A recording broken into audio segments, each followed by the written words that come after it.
morning. I see it's getting a little bit warmer outside. It's a lovely day today. I think the government heard me and have put the heating on at last. Anyway, we're getting on with this Ford, and hopefully today we'll find the last problem. We've got it started, but it's a bit farty on this side. There's something wrong with the exhaust, and as I mentioned in the last video, I put my smoke tester up the exhaust pipe to see where it was leaking. Well, dear me, it was leaking all the way along, but because it was leaking I couldn't get any smoke to the manifolds to see where it was actually leaking from.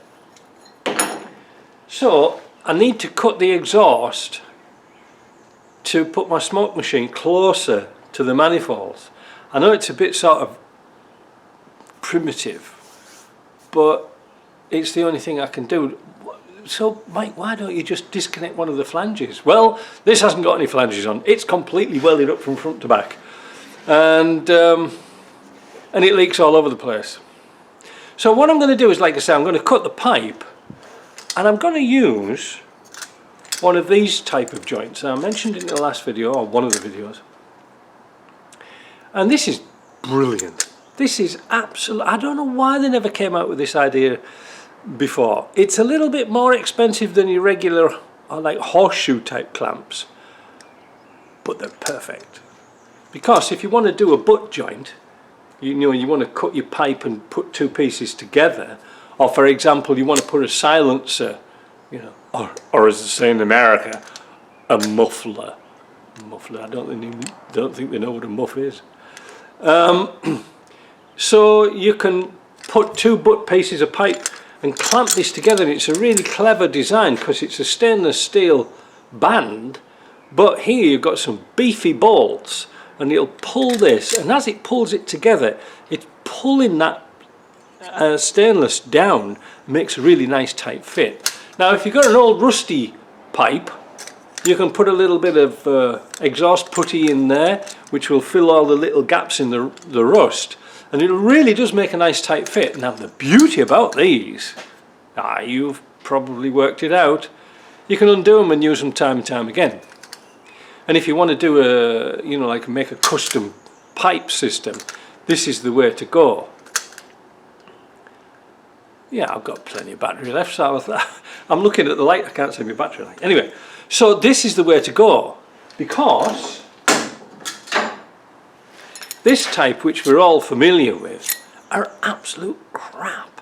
They're like one-shot wonders really, because once you compress this onto a pipe, what it does, well, you can probably see there when I'm messing about, you see it sort of goes oval, you know, and what happens is, on your exhaust pipe itself, and you've probably seen this yourself, when these have compressed, it's nigh on impossible to pull the pipe apart, because the tighter you put this on to stop it going farty, the worse it actually gets, because it's getting oval, not round.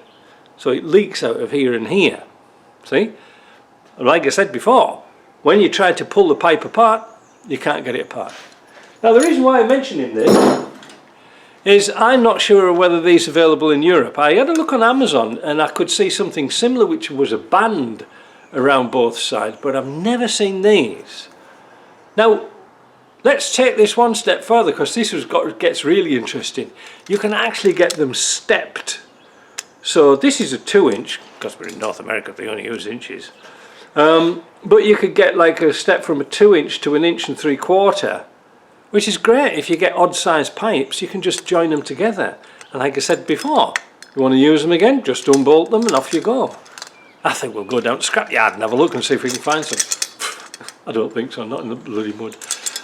Mind you, it'd be drying out today. Yeah, great. A little bit more expensive, but really worth it.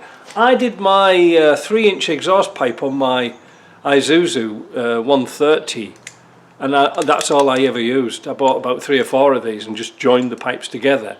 Like I say, if you've got a silencer or a pipe that's not quite right, and you've settled it up with these, well, you can't move it anymore, whereas you can with these. So look out for that.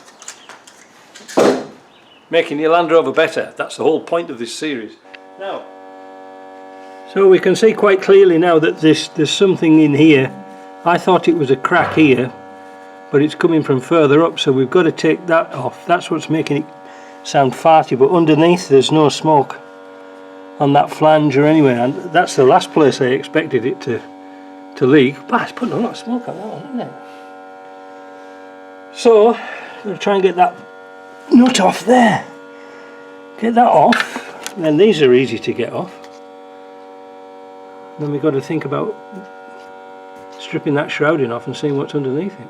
I'm not sure if this comes out very well, but this is why I had to cut the pipe here to put the smoke machine on, because all along this system it was blowing out. You may be able to see it. I'm not sure if your camera's picking it up or not. It's blowing out all up there. But let's have a look at the pipe now. Well, I couldn't get the pipe off. It snapped off as I was taking that nut off. It's really thin, but as you can see now, the smoke machine is still on, and there is no smoke out of here at all now. You can probably understand why I didn't take the manifold off with the heads, and you can see the bolts here are sort of not really going to come out, and this one at the back here, how are you going to get that bolt out when the oxygen sensor is there? But the nice thing is there's no smoke. Brake pipes are looking a little bit shitty, but anyway, that's another job. Yeah, they're all shitty. Look at these here. This is a crap design of an exhaust. They're supposed to protect the pipe. Look, this is what American vehicles have, and they're actually even worse because the springs just hold all the rust in. It's a really bad idea, but there again, they've never come up with a good idea yet. But it looks like we fixed this job. So there's the joint in place. I put the bolts pointing up so they weren't on the ground and getting knocked by things, and you can see it's a pretty rigid repair. I put a little tiny bit of exhaust putty around there so that won't blow. Well, it won't blow as much as all the rest of it, but what can you do, eh? But you can see all this has been welded. There's a joint there, all the rest's all welded out of bits. Well, there it is. It's running sweet as a nut. I can't get too close to it because the fan noise and the electronics play havoc with this microphone.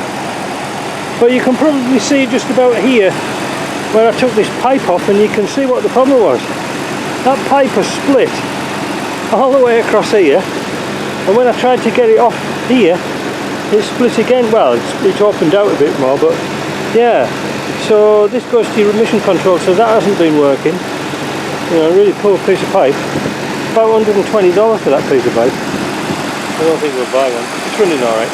The thing here, the valve, isn't shutting off properly. That's why it's idling a bit high. I checked it, but that's an easy fix. And they're not expensive, about $40. It's been an expensive job, but it's running alright. All back together, new coolant, new oil. Yeah, we have to see back of this thing.